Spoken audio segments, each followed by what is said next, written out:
సాయి శివాని భక్తి పాటలు. సాయి శివాని భక్తి పాటలు. Please like, share, comment, subscribe to my channel. Om Shri మహాగణాధిపతయే నమః. ఓం శ్రీ గురుభ్యో నమః. ఓం శ్రీ మాత్రే నమః. దేవి భాగవతంలో ఈరోజు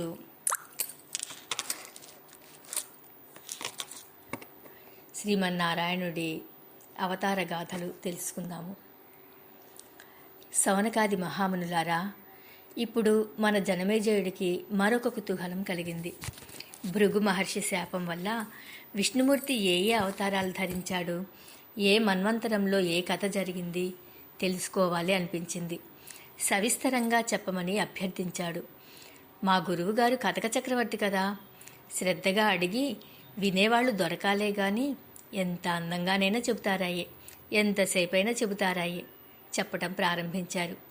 జనమేజయ, శ్రీమన్నారాయణుడు ఏ మన్వంతరంలో, ఏ యుగంలో ఏ అవతారాన్ని ధరించాడో, ఏ ఘనకార్యం సాధించాడో సంక్షిప్తంగా చెప్తాను, శ్రద్ధగా విను. ఈ అవతార గాథలు పాప వినాశకాలు, సర్వశుభావహాలు చెప్పటం ప్రారంభించారు. చాక్షుష మన్వంతరంలో ధర్ముడిగా అవతరించాడు.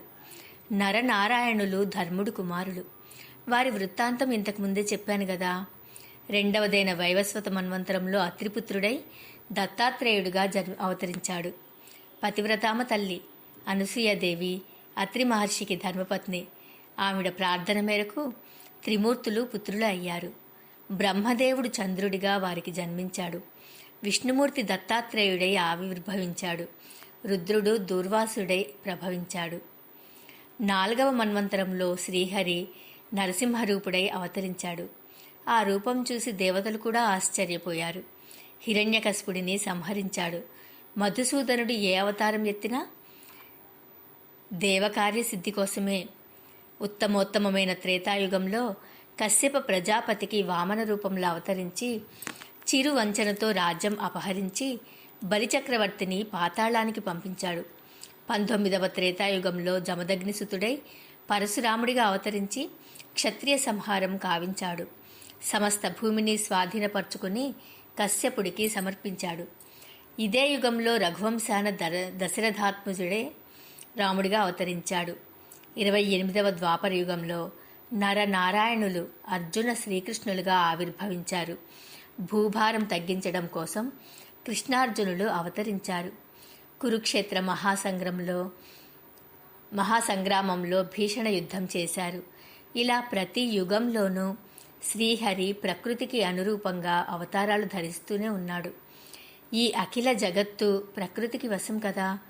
ప్రకృతి కోరినట్టల్లా జగత్తు పరిణతి చెందుతూ ఉంటుంది.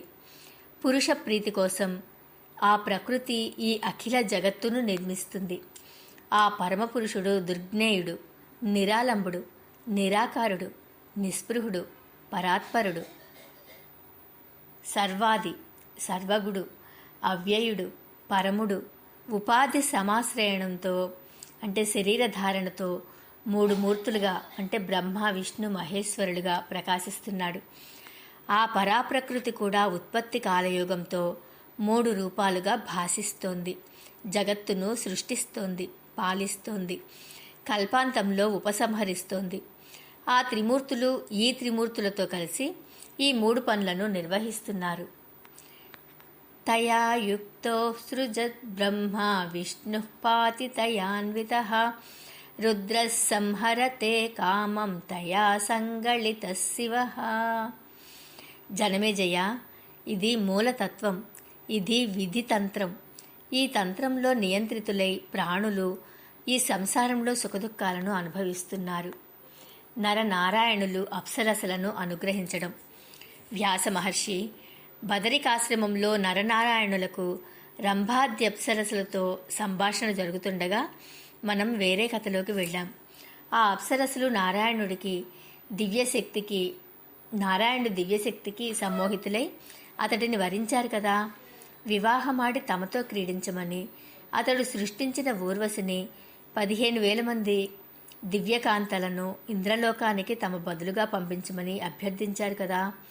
దీనికి నారాయణుడు ఆలోచనలో పడ్డాడు అని చెప్పావు. ఆలోచించి ఆ నారాయణుడు వారికి ఏం సమాధానం చెప్పాడు, ఎలా సమాధానపరిచాడు? ఆ కథాశేషం వినాలని కుతూహలంగా ఉంది. దయచేసి ఆ తరువాయి కథ వినిపించు అని జనమేజయుడు గుర్తు చేసి అడిగాడు. వ్యాస మహర్షి అందుకున్నాడు. వారిని శపిద్దామనుకున్న నారాయణుడిని నరుడు వారించాడు. కోపం చల్లార్చాడు. శాంతచిత్తుడై ఆ మహాతపస్వి నారాయణుడు చిరునవ్వులు చిందిస్తూ మధురంగా బదులు పలికాడు. సుందరాంగులారా, మేమిద్దరము తపస్సులు చేసుకుంటున్నాం. ఈ జన్మలో గృహస్థాశ్రమం స్వీకరించకూడదని సంకల్పించుకున్నాం. అందుచేత మీ కోరికను మన్నించలేను. నన్ను కరుణించి మీ లోకానికి మీరు వెళ్ళిపోండి. ధర్మం తెలిసిన వారెవరూ ఇతరులకు వ్రతభంగం కలిగించరు, నియమాలను గౌరవిస్తారు అన్నాడు. తస్మాత్ గచ్చంతు త్రిదివం కృపాం కృత్వా మమోపరి ధర్మజ్ఞాన ప్రకుర్వంతి వ్రతభంగం పరస్య వై. అదీగాక శృంగారం రసస్థితికి చేరుకుని అనుభవంలోకి రావాలంటే రతి అనేది స్థాయిభావంగా ఉండాలి. అది నాకు ఇప్పుడు లేదు. అందుచేత నేను మీతో సంబంధం పెట్టుకోలేను, ఆనందం అనుభవించలేను. కారణం లేకుండా కార్యోత్పత్తి జరగదన్నట్టే స్థాయి భావం లేకుండా రసోత్పత్తి జరగదు. ఇది కవులు, కావ్య శాస్త్రవేత్తలు చెప్పిన మాట. ఇంతటి సౌందర్యవతులకు మీకు అందరికీ నేను ఇంతగా సహజంగా అకృత్రిమంగా ప్రీతిపాత్రుని అయ్యాను అంటే నిజంగా నేనంతటి అదృష్టవంతుణ్ణి. నా రూపము, నా జన్మ ధన్యమయ్యాయి. కాకపోతే ఈ జన్మలో మీ కోరికను ఆమోదించలేకపోతున్నాను. దయచేసి మీరు కూడా అర్థం చేసుకోండి. నా వ్రత నియమాలను గౌరవించండి, కాపాడండి.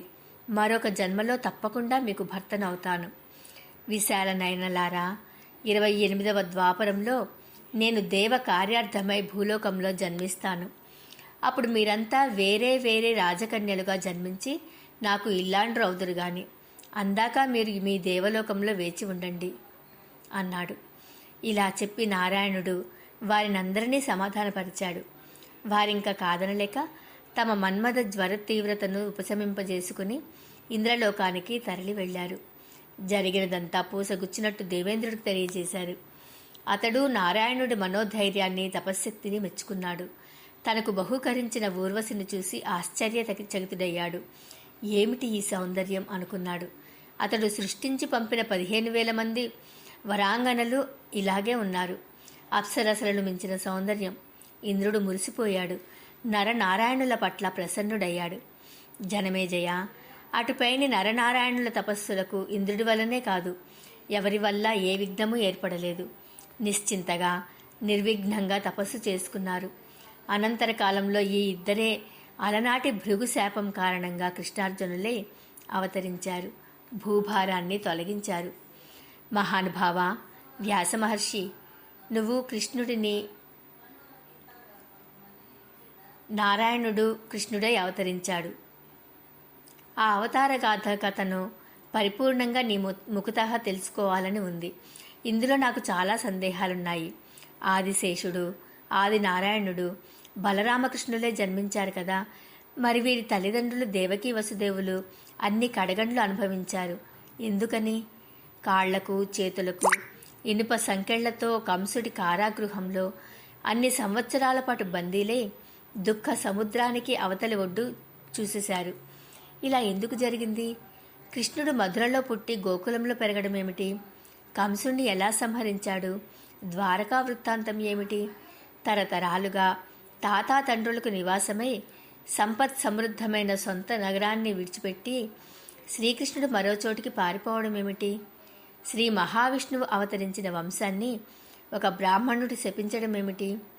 కృష్ణార్జునులు మహావీరులనందరినో సంహరించి భూభారం తొలగించారు కదా.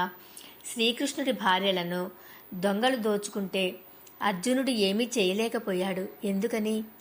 అంతటి పతివ్రతలకు అలాంటి కష్టం రావచ్చునా? వచ్చింది. ఎందుకు వచ్చింది మరి? అది సరే, ఇంతటి వాసుదేవుడు పుత్రశోకం చవిచూశాడు. కడపటికి అపమృత్యువు కబళించింది. ఏమిటి ఈ అన్యాయం? శ్రీమన్నారాయణుడికి కూడా జీవితం ఇంతేనా? దుఃఖాలేనా? ద్రౌపది అయ్యో నిజ కదా, యజ్ఞవేదిక నుంచి పుట్టింది కదా, మహాసాధ్వి కదా, లక్ష్మీదేవి అంశ కదా. ఆవిడ ఎన్ని కష్టాలు పడింది. నిండు కొలువులో అవమానాలు, దుశ్శాసనుడు జుట్టు పట్టుకుని లాగడాలు, వలువలు వలవడాలు, అడవిలో జయద్రథుడి దౌర్జన్యం, కొలువులో కీచకుడి దుర్మార్గం, చివరికి అశ్వత్థామ దురాగతంతో తీరని పుత్రశోకం. అలాగే దేవకీదేవి 6 పుత్రుల్ని కోల్పోయింది. సాక్షాత్తు దైవమయ్యుండి, సమర్థుడయ్యుండి శ్రీకృష్ణుడు ఏం చేసినట్టు? ఈ పతివ్రతలకు ఇన్ని కష్టాలు రావడమేమిటి? సరే, ఇవన్నీ కాసేపు అలా ఉంచుదాం. శ్రీహరి కాపాడలేకపోయాడు అనుకుందాం. కనీసం తనను తానైనా కాపాడుకోలేడా? ఉగ్రసేనుడికి దాసుడే సేవలు చేశాడేమిటి? ఇది మరీ విడ్డూరంగా ఉంది. రుక్మిణీదేవిని దొంగలాగా అపహరించుకుపోవడం, జరాసంధుడికి భయపడి పారిపోయి సముద్రంలో ద్వారకను నిర్మించుకోవడం, ఇవన్నీ వింతలే, అన్నీ సందేహాలే. నువ్వు సర్వజ్ఞుడివి, అందుచేత నిన్నే అడుగుతున్నాను. సవిస్తరంగా సమాధానాలు చెప్పి నా సందేహాలు తీర్చు అన్నాడు. అన్నింటికన్నా మించి అతి రహస్యమైన సందేహం మరొకటి ఉంది. ఎంతకీ అది నన్ను విడిచిపెట్టడం లేదు. అలాగని సమాధానము దొరకడం లేదు. నీ చెవిని వేసేస్తాను. వీలు వెంబడి జవాబు చెబుదు గాని. అదే ద్రౌపది విషయమే. లోకంలో ఎక్కడైనా ఉందా? ఒక కులాంగనకు 5 భర్తలా? జుగుప్సితంగా లేదు? పశుధర్మం కాదు? సదాచారం ఒప్పుతుందా? పాంచాల్యాః పంచభర్తృత్వం లోకే కిం న జుగుప్సితం పశుధర్మః కథం తైస్తు పనుర్ధైరపి సంశ్రితః. ఇంకొక సంగతి, భీష్ముడు దేవాంశ సంభూతుడు కదా. వంశరక్షణ మిషతో అక్రమ సంతానానికి అనుమతిస్తాడా? గోళకులను పాలకులుగా నిలబెడతాడా? ఇంతకన్నా ధర్మహాని ఉందా? వంశం అంతరించిపోవడం నయం కాదు. ఎలాగోలాగా పుత్రుణ్ణి పుట్టించుకోవాలి, వంశం నిలబెట్టుకోవాలి అంటూ మహర్షులు చేసిన ధర్మ నిర్ణయాన్ని, ధర్మ ప్రచారాన్ని నేను అసహ్యించుకుంటున్నాను. దిగ్ధర్మ నిర్ణయ కామం మునిభిః పరిదర్శితః ఏన కేవాప్యుపాయేన పుత్రోత్పాదవలక్షణః. భూదేవి మొర. జనమేజయ, అతి మహత్తరమైన కృష్ణ చరిత్రను విశదీకరిస్తాను, తెలుసుకో. నీ సందేహాలకు అన్నింటికీ సమాధానాలు లభిస్తాయి. అదీకాక ఇది అద్భుతమైన దేవీ చరిత్ర కూడా. ఒకప్పుడు భూదేవి పాపభారాన్ని భరించలేక భయపడిపోయి దుఃఖిస్తూ దీనురాలై గోరూపం ధరించి త్రివిష్టపానికి వెళ్ళింది, అంటే దేవలోకం. శుక్రుడు ఈ దీనావస్థను గమనించి, ఏమిటమ్మా కారణం? ఎవరు నిన్ను హింసించారు? నీకు వచ్చిన భయమేమిటి? ఎందుకు దుఃఖిస్తున్నావు అని ఆప్యాయంగా పలకరించాడు. దుఃఖం ఆపుకోలేక భూదేవి బావురుమంది. శచీపతి, దుఃఖం ఎందుకని అడుగుతున్నావా? తెలియకే అడుగుతున్నావా? చూడు, నేనెంత భారాన్ని మోస్తున్నానో, నన్ను ఎవరెవరు ఏలుతున్నారో గమనించు అంది.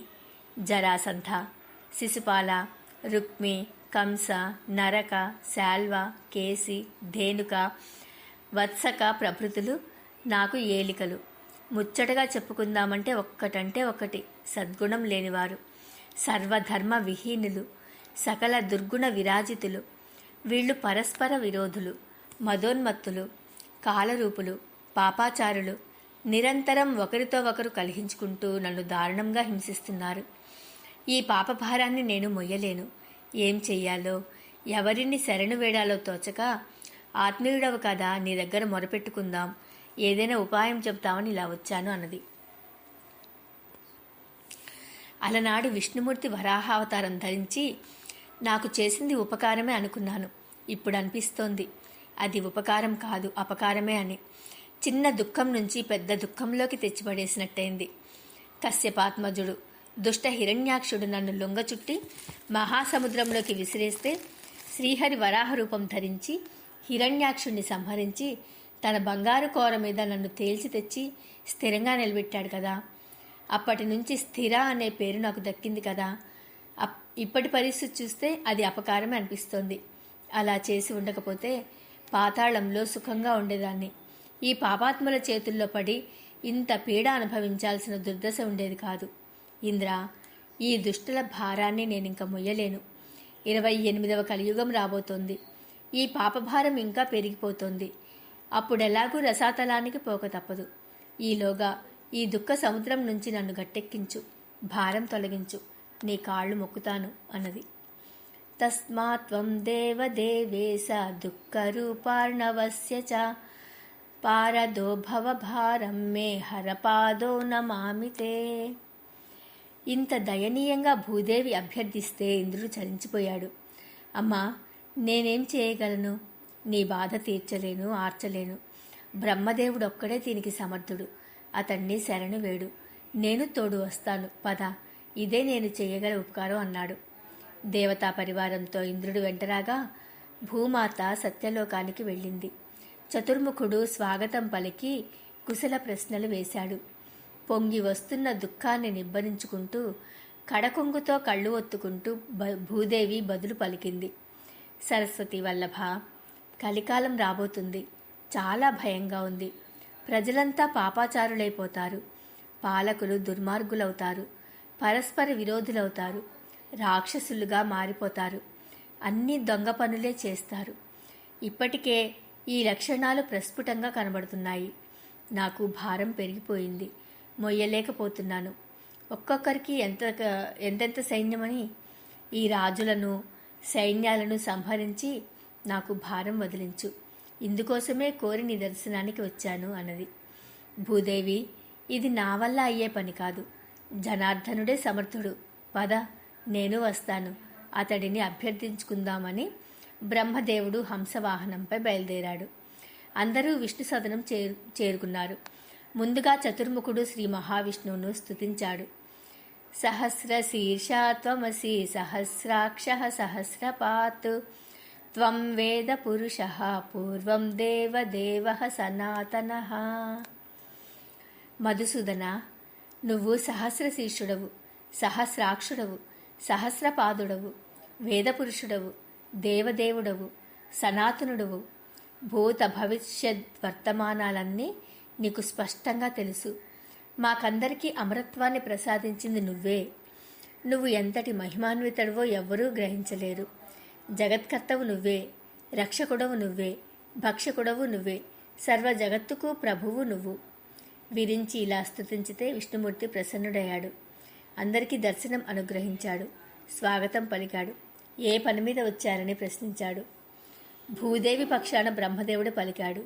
దయానిధి, కలియుగం రాబోతుంది కనుక ఈ ద్వాపరాంతంలో నువ్వు భూలోకాన్ని అవతరించి దుష్టులను సంహరించి భూభారాన్ని తగ్గించు, భూదేవి ఆవేదనను తీర్చు అని అభ్యర్థించాడు. అప్పుడు విష్ణుమూర్తి ఇలా పలికాడు. శ్రీహరి పరాధీనత. భూదేవి, బ్రహ్మాది దేవతలారా, ఈ విషయంలో నేను స్వతంత్రుడు కాదు. నేనే కాదు, బ్రహ్మదేవుడు, శివుడు, ఇంద్రుడు, దిక్పాలకులు, చంద్రుడు, సూర్యుడు, అగ్ని ఎవ్వరూ స్వతంత్రులు కారు. సృష్టి అంతా యోగ మాయా వశంవదం. బ్రహ్మాది స్తంభ పర్యంతము గుణసూత్ర గ్రహితమై నడుస్తోంది. ఆ మహామాయ తన ఇచ్చ ప్రకారం ఏది ఎప్పుడు ఎలా చేయాలనుకుంటే అలా చేస్తుంది. మనమందరం ఆ మాయాశక్తికి వసులమే. నేను స్వతంత్రుడినే అయితే ఎక్కడో సముద్రంలో ఒక చేపగాను ఒక తాబేలుగాను జన్మిస్తానా? ఆలోచించండి. పశుజన్మలో భోగం ఉందా? కీర్తి ఉందా? సుఖం ఉందా? పోనీ అంటే క్షుద్ర జంతువుగా అవతారం ధరించడంలో ఏమైనా మహాపుణ్యం ఉందంటారా? వరాహం అయ్యాను, నరసింహం అయ్యాను, వామనుడిని అయ్యాను, పరశురాముణ్ణి అయ్యాను. ఎందుకయ్యానంటారు? ఆ రూపాలు కానీ ఆ చేసిన పనులు కానీ ఎవరైనా ఎన్నడైనా ఇష్టపడతారా? 21 క్షత్రియ సంహారం చేసి పరశురాముడుగా నెత్తురుటేళ్లు సృష్టించాను. ఇది ఎంత ఘోరం, ఎంత నీచం! గర్భస్థ శిశువులను కూడా సంహరించాను. ఇదంతా ఇష్టపడే చేశానంటారా? తర్వాత దాశరథిగా అవతరించాను. దండకారణ్యాల్లో నివసించాను. జటా వల్కలాలు ధరించి మునివృత్తిని అవలంబించాను. భీషణ నిర్జనారణ్యాలలో ఒంటరిగా జీవించాను. వేటాడి సంపాదించుకున్న మాంసంతో కాలం గడిపాను. ఇది ఇష్టపడవలసిన విషయమా? సిగ్గుపడవలసిన విషయమా? మీరే చెప్పండి. బంగారు లేడి కనబడితే అది రాక్షసుడని గ్రహించలేకపోయాను. దశకంఠుడి ప్రణాళిక అని గుర్తించలేకపోయాను. కుటీరంలో జానకిని ఒంటరిగా వదిలేసి వెంటబడ్డాను. లక్ష్మణుడు కూడా సీతను అలాగే వదిలేసి వచ్చాడు. నా మాట లక్ష్య పెట్టకుండా వచ్చేశాడు. ప్రాకృత పురుషులం అయిపోయాం. రావణుడు భిక్షురూపం ధరించి వచ్చి జానకిని అపహరించాడు. అప్పటి నా శోకం ఇప్పటికీ నన్ను భయపెడుతోంది. అడవులన్నీ మారుమ్రోగేట్టు విలిపించాను. కార్యవశాత్తు సుగ్రీవుడు మైత్రితో కుదుర్చుకుని ప్రతిజ్ఞ చేసి వాలిని అన్యాయంగా సంహరించాను. శపించకుండా వారించాను. వానరుల సహాయంతో లంకను చేరుకున్నాను.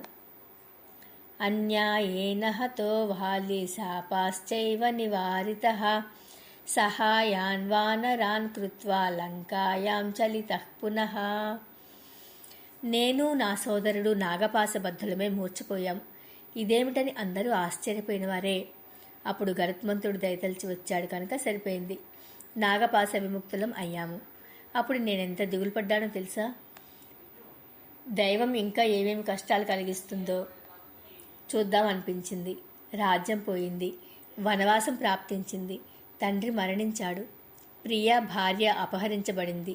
కష్టసాధ్యమైన యుద్ధం దాపురించింది.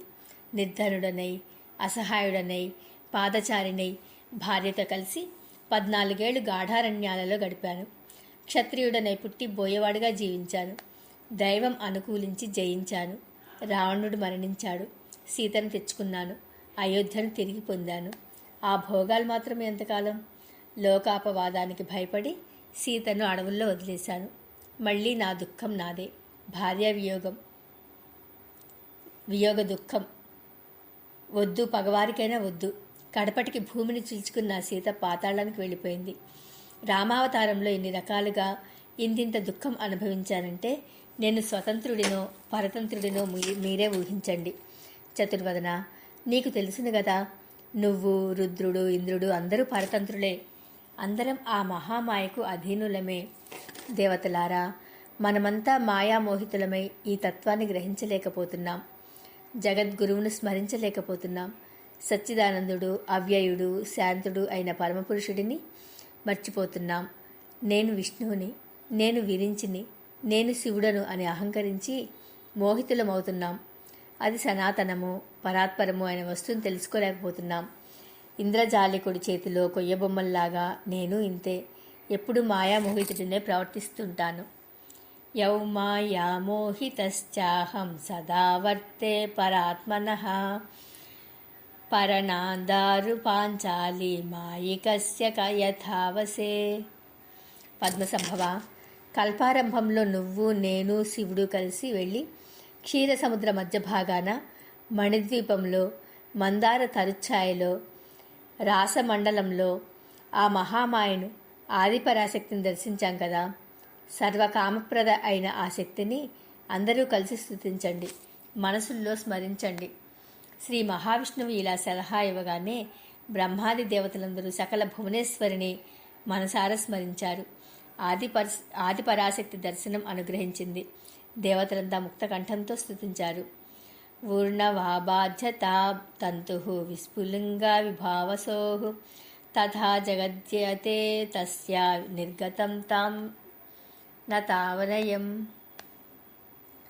జగన్మాత, సాలీడు నుంచి దారంలాగా, నిప్పు నుంచి రవ్వలాగా ఈ జగత్తు నీ నుంచి ఆవిర్భవించింది.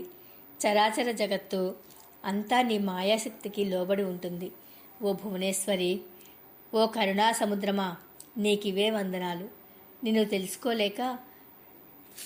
తెలుసుకోకపోతే భవబంధాలు ఏర్పడతాయి. నిన్ను తెలుసుకుంటే భవబంధాలు నశిస్తాయి. నువ్వు జ్ఞానరూపవు. దేవి, మమ్మల్ని నడిపించు. ఓ మహాలక్ష్మి, ఓ మహాశక్తి, మమ్ము నడిపించు అని ప్రార్థించాడు. యజ్ఞానాద్భవోత్పత్తి యజ్ఞానాద్భవనాశనం సంవిద్రూపాం చ తాం దేవీం స్మరామః సా ప్రచోదయాత్. మహాలక్ష్మ్యై చ విద్మహే సర్వశక్త్యై చ ధీమహి తన్నో దేవి ప్రచోదయాత్. ఓ భువనార్థహారిణి, అనుగ్రహించు. మా కోరిక సఫలం చేసి దుఃఖాలను తొలగించి సుఖ సంతోషాలను ప్రసాదించు. రాక్షసులను మట్టుపెట్టి భూభారం తగ్గించు. దేవతలను రక్షించడం, దానవులను శిక్షించడం నా కర్తవ్యాలని నువ్వే ప్రకటించావు గదా. కంస, కేసి, సాల్వ, జయద్రధాతులు మదోన్మత్తులై భూగోళం మీద వీరవిహారం చేస్తున్నారు. వారినందరినీ సంహరించి భూదేవికి భారం వదిలించు. త్రిమూర్తులకు కూడా లొంగని మహాదానవులను నువ్వు ఒక కేళీ విలాసంగా అంతమొందించగలవు. నీ శక్తి లేనిదే ఆ త్రిమూర్తులు ఏమీ చేయలేరు కదా. అనంతుడు ఈ భూమిని ధరించలేడు కదా. ఓ చంద్రకళావతంస, మా విన్నపం ఆలించి మా దైన్యం తొలగించు అని బృందగానంగా అందరూ కలిసి స్తుతించారు, అభ్యర్థించారు. జగన్నాయకి, సరస్వతి లేనిదే చతుర్ముఖుడు జగత్తును సృష్టించలేడు. లక్ష్మీదేవి లేనిదే విష్ణుమూర్తి రక్షించలేడు. పార్వతి లేనిదే శివుడు సంహరించలేడు. వారికి ఆ శక్తులను సమకూర్చిన దానవుకు నువ్వే కదా అని ఇంద్రుడు ప్రత్యేకంగా స్తుతించాడు. ఓ త్రిలోకి, నీ కళావైభవాన్ని మాకు అందించావు కనుక మేమే త్రిమూర్తులమే పూజలు అందుకుంటున్నాం, ప్రభుత్వం చలాయిస్తున్నాం. నిజానికి సమస్త విభవేశ్వరివి నువ్వే అని విష్ణుమూర్తి కొసమెరుపుగా ఈ స్తోత్ర పాఠానికి ముక్తాయింపు ఘటించాడు. జగదీశ్వరి మనస్సు ఆనందంతో పులకించింది. దేవతలారా, పని ఏమిటో చెప్పండి, ఆందోళన పడకండి. అది ఎంతటి అసాధ్యమైన సురుల కోరిక తీరుస్తాను. మీకు గాని ఈ భూదేవికి గాని వచ్చిన కష్టం ఏమిటో చెప్పండి అని అడిగింది. అడిగిందే తడవుగా దేవతలు ఏకఖండంతో విన్నవించారు. భువనేశ్వరి, పాలకులందరూ దుష్టులై పీడిస్తుంటే భరించలేక ఈ భూదేవి శోకిస్తూ వణికిపోతూ మా దగ్గరకు వచ్చింది. భూభారం తగ్గించమని అభ్యర్థించింది. దీనికి సమర్థురాలవు నువ్వే అని నిన్ను ప్రార్థించాం. ఇది మా దేవతలందరి అభ్యర్థన. దయచేసి పూనుకొని భూభారం తగ్గించు, దుష్టులను వెంటనే సంహరించు. ఇదివరలో నువ్వు మహిషాసురుడిని సంహరించావు. వాడి సహాయకులను కోట్లాదిగా మట్టుబెట్టావు. శుంభ, నిశుంభ, రక్తబీజ, చండ, ముండ, ధూమ్రలోచన, దుర్ముఖ, దుస్సహ, కరాళాది మహాదైత్యవీరులను, క్రూరాతి క్రూరులను అవలీలగా అంతమొందించావు. మళ్ళీ ఇప్పుడు అలాంటి అవసరం వచ్చింది. దేవతా శత్రువులైన దుష్ట భూభుజులను వెంటనే సంహరించి భూదేవిని రక్షించు తల్లి అని ప్రార్థించారు. దేవతల ప్రార్థనను శ్రద్ధగా ఆలకించిన పరాశక్తి పెద్ద పెట్టిన నవ్వింది. కన్గోసలు ఎరిపెక్కాయి. మేఘ గంభీర స్వరంతో పలికింది. అమ్మవారు ఏమన్నది సంగతి రేపు తెలుసుకుందామండి. ఓం శ్రీ మాత్రే నమః.